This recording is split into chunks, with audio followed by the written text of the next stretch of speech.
Today on the Rockbridge Report, another mass shooting takes 4 lives overnight in California. We'll tell you what investigators are saying about the gunman. And in Virginia, the governor announces his plan to speed up the legalization of marijuana. Virginia is proud. We'll be the 16th state to legalize the recreational use of marijuana. We'll tell you how soon adults may be able to legally buy the drug. And later, it's opening day for baseball fans across the U.S. We'll tell you how stadiums are operating differently in the age of COVID. All that and more next. Live from the campus of Washington and Lee University with news from Rockbridge County, this is the Rockbridge Report. Welcome to the Rockbridge Report. I'm Carly Snyder. Later, I'll be joined by Lily Mott. Andrew Arnold will bring you the weekend's forecast, and Sean Lee will share the latest in sports.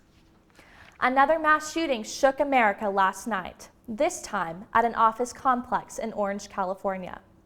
4 people, including a 9-year-old boy who died in his mother's arms, were killed early this morning. Suspect 44-year-old Aminadab Gaxiola Gonzalez was wounded and hospitalized. The gunman had chained gates to the complex closed, forcing officers who responded Wednesday to engage him from outside. Officials say Gonzalez had personal or business relationships with all of the victims. Law enforcement officials in Orange say the gunman may be subject to the death penalty. A 5th victim of the shooting, who was wounded and received emergency procedures, is still in the hospital. The shooting is the 3rd mass shooting to occur in the country in just over 2 weeks, and the 20th to occur this year. The murder trial for former Minneapolis police officer Derek Chauvin continued today. George Floyd's longtime girlfriend shared details about his personal life and their mutual struggle with addiction. CNN's Daryl Forges is in Minneapolis with a recap of the testimonies. Day 4 of testimony in the Derek Chauvin murder trial began with this. Floyd has this great, deep Southern voice, raspy. He said, well, can I pray with you? George Floyd's girlfriend describing the moment they first met and later how they both struggled with opioid addiction. It's something that we dealt with every day. You know, it's not something that just kind of comes and goes. And that Floyd's first introduction to painkillers was from a neck and shoulder injury. Yesterday, a witness breaking down on the stand, watching footage of George Floyd's arrest. Another feeling remorseful for simply doing his job. If I would have just not taken the bill, this could have been avoided. A third describing the moment Minneapolis police officers first encountered Floyd. One officer drew a handgun and opened the door and pointed the gun at whoever was in the driver's seat. It startled me. In Minneapolis, I'm Daryl Forges. New record for migrants at the southern border this fiscal year. A government projection shows the Border Patrol could encounter more than 2 million people there before September 30th. This video shot in Donna, Texas Tuesday shows a glimpse of the traffic at the border. Most of the migrants are single adults, and some of them could be repeat crossers. The projection is subject to change, especially if the Biden administration modifies policies or conditions change in Latin America. As COVID-19 vaccines continue to roll out across the U.S., officials in Richmond and Henrico County are expanding vaccine availability. The health district scheduled the first round of Phase 1C eligible individuals for vaccination this week. People in Phase 1C are considered essential. This includes people working in food service, higher education, transportation, and construction. Anyone over age 16 who lives or works in Virginia is expected to be eligible for the vaccine by May 1st. Adults in Virginia could legally possess and grow small amounts of marijuana beginning in July under changes Governor Ralph Northam proposed to Wednesday to legislation passed earlier this year. Northam says he's committed to legalizing the drug in an equitable way. We did 2 very thorough studies over the last year, and we know the time is right, and we want to do it right in Virginia, and we can. So we'll be the 16th state to legalize the recreational use of marijuana. And, you know, it's an equity issue for Virginia, among other things. We know that blacks and whites use marijuana at the same rate, but blacks are 3 to 4 times more likely to be arrested and convicted. So this is wrong, and we're going to right a wrong and take that step in Virginia. The original bill that cleared the state's General Assembly in February would not have legalized marijuana until 2024, which racial justice advocates said was far too long to wait. Virginia's Supreme Court has ruled 2 Confederate statues in Charlottesville are not protected by state law. The ruling means the city can take down the monuments. The city's decision to remove the statue of Confederate General Robert E. Lee was the focus of the deadly Unite the Right rally in 2017. Thursday's ruling reverses a lower court ruling in favor of groups fighting the removal of statues of Lee and General Stonewall Jackson. A cemetery in Lexington used predominantly by African Americans is getting attention that some people in the community say is long overdue. Crawford Humphreys reports. Racial inequality has been a part of Lexington for decades, and it's visible in the care that the city's cemeteries have received. We're separated even in death. The city is spending up to $60,000 beyond the usual cemetery budget to provide what local NAACP Vice President Marquita Dunn and others say is much-needed maintenance and long overdue repairs to the city's predominantly African-American cemetery. Evergreen Cemetery is located behind Arby's and CVS on the east edge of town. Councilmember Marilyn Alexander says the cemetery's almost hidden location made it easy to neglect. It's kind of like out of sight, out of mind. But Oak Grove Cemetery, located in the middle of historic downtown Lexington, has received more than its share of tender loving care by the city. Oak Grove is a well-maintained tourist attraction. Confederate General Stonewall Jackson is buried there, and nearly everyone else buried there was white. Lexington spends over $100,000 a year on maintenance of the 2 cemeteries. But a Rockbridge Report search of 10 years of city budgets revealed the cemetery maintenance line item does not show how many of those dollars are allocated to Oak Grove versus Evergreen. Mayor Frank Friedman says Oak Grove has received better treatment than Evergreen over the years. In my personal opinion, I'm going to say yes. Obviously, Oak Grove is substantially larger than and older than Evergreen. But should never be in the circumstance that it's getting inferior support. Most of the $60,000 will go toward expanding Evergreen's narrow stone entrance that has been damaged by cars over the years. Rockbridge Advocate editor Doug Harwood says it's important for the city to reckon with its past. The racial history of this place, has been swept under the rug for a long, long, long time. City crews will also begin making improvements to the cemetery's landscaping now that the weather is starting to get warmer. Reporting here at Evergreen Cemetery, I'm Crawford Humphreys with the Rockbridge Report. Lexington has a new chief of police today, and for the first time, the position is filled by a woman. Lexington City Manager Jim Hallis announced this morning the appointment of Angela Green as the next police chief for the city. Green comes to Lexington with 20 years of law enforcement experience. She most recently served as the chief of police in Portsmouth, Virginia. Green begins her service on May 10th. Coming up next, Governor Northam announces changes to passenger rails in Alexandria. We'll tell you why Pete Buttigieg supports the project. And reporter Megan Murchie-Bema tells you about a new place to pick up produce. We'll tell you about the new farmers markets coming to Rockbridge County. Welcome back to the Rockbridge Report. I'm Lily Mott.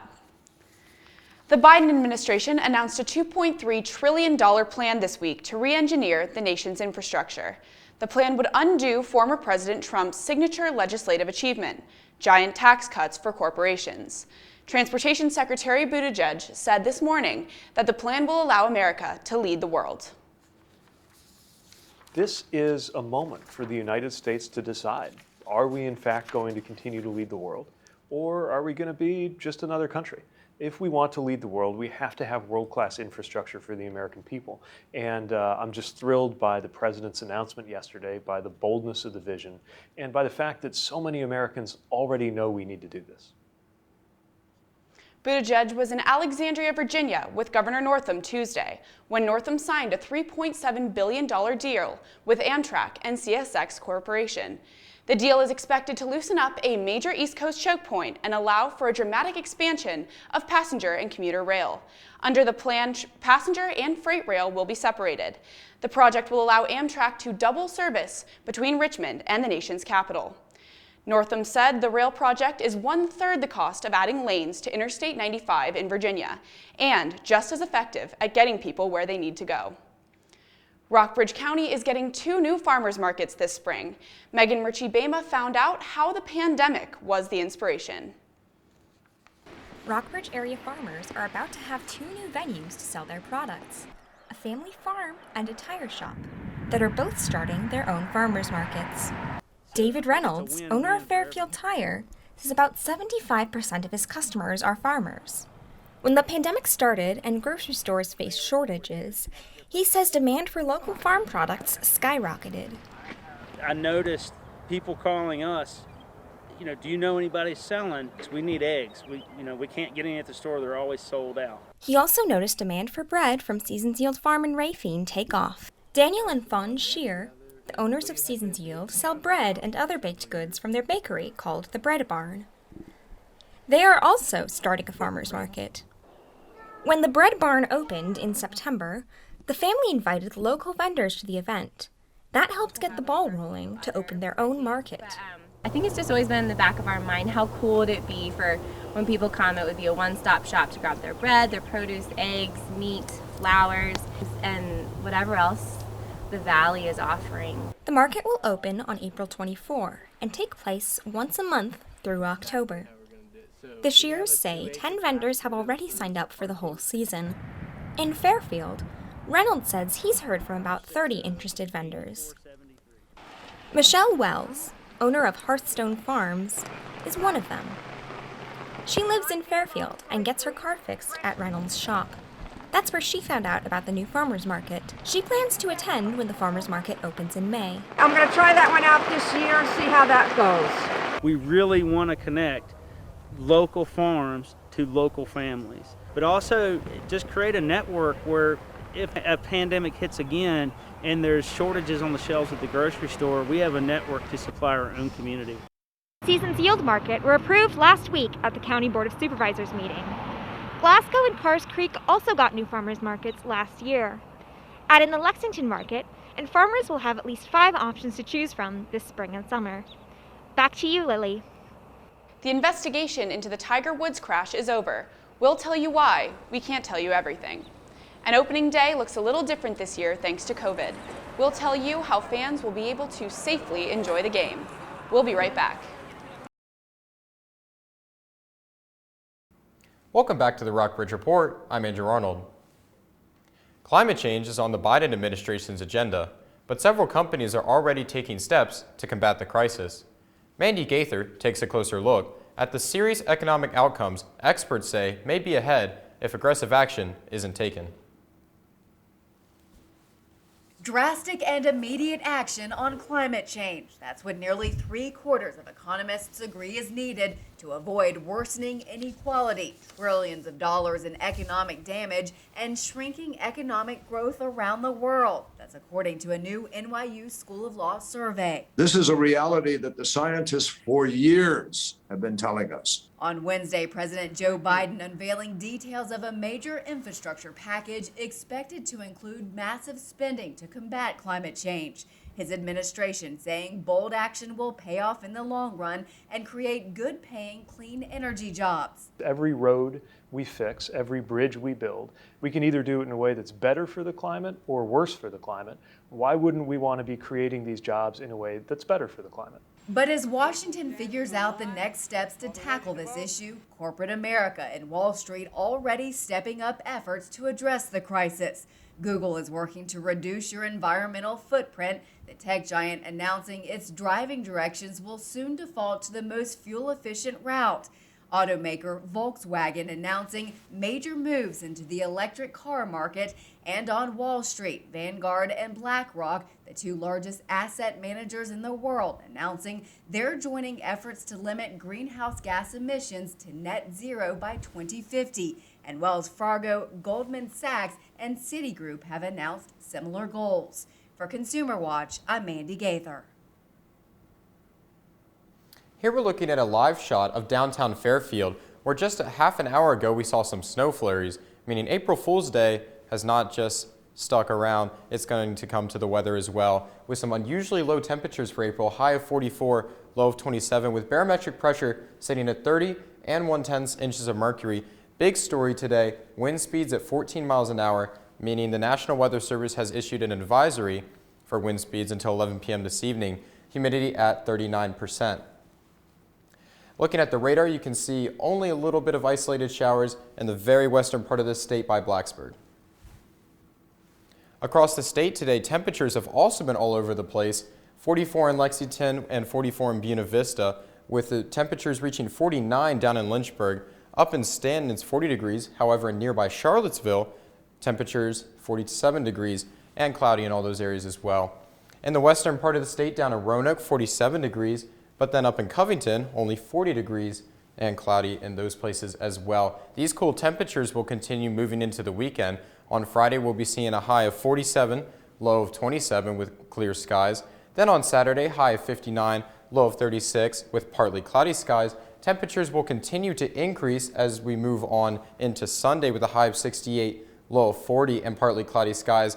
Then moving into the work week, we'll be seeing some very pleasant temperatures in the 70s with a high of 72 on Monday, low of 46, partly cloudy skies, and partly cloudy skies again on Tuesday with a high of 75, low of 52. That's all for weather. Coming up next on the Rockbridge Report, we'll be taking a look at the Olympic torch and some issues that the governor in Osaka is going to be worried about coming forward. We'll be back in just 2 minutes. Welcome back to the Rockbridge Report. I'm Sean Lee, and it's time to talk sports. California authorities have finished work on the Tiger Woods crash investigation. LA County Sheriff Alex Villanueva confirmed the cause for the accident. However, he says the findings of the probe are not being made public due to, quote, privacy issues. Villanueva says that information can't be released without Woods' permission. The golfing legend suffered severe injuries, especially to his leg, during the one-vehicle rollover accident last month.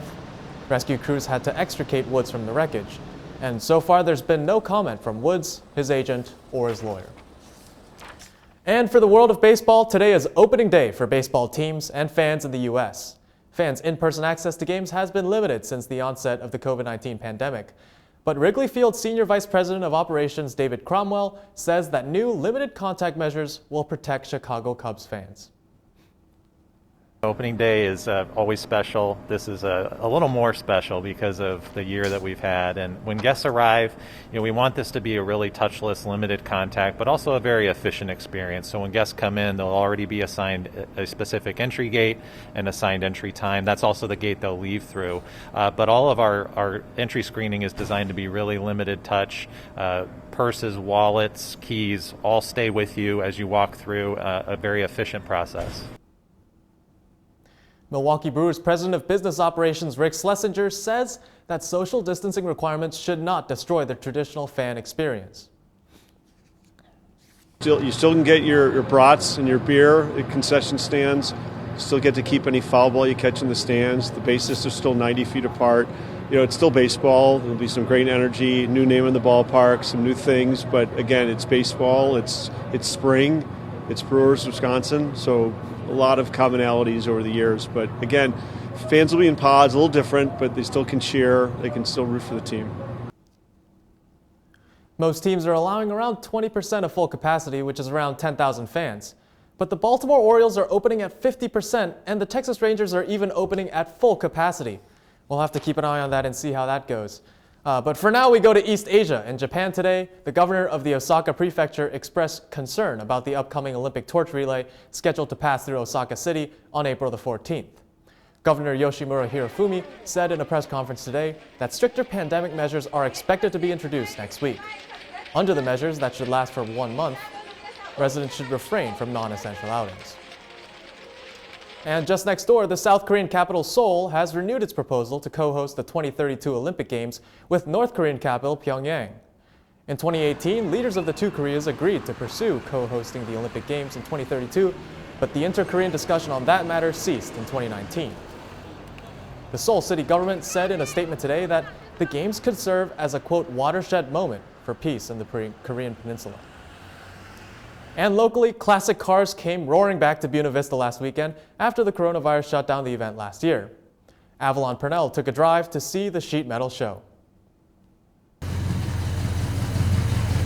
Vintage car collectors and enthusiasts revved up their engines for Buena Vista's first cruise-in in over a year. Classic car owner Ronald Saunders likes showing off his 1954 Plymouth Plaza. It runs, drives like a dream. Saunders says the cruise-in is a much-needed break from the coronavirus pandemic that prevented last summer's show from happening. I'm just glad to get out of the house, take a break.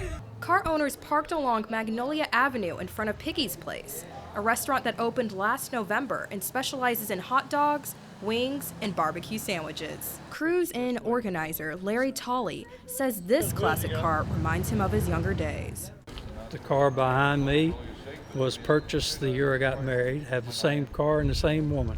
But he says the cruise-ins are about more than cars. Well, their whole purpose is to get folks downtown, and it gives an opportunity for car lovers to get together and talk about their hobbies. Piggy's Place co-owner Tyson Cooper says the cruise-ins provide people with a place to go for fun and possibly drum up business for his restaurant. There's not a lot to do, particularly in the afternoons and the evenings for the young people especially.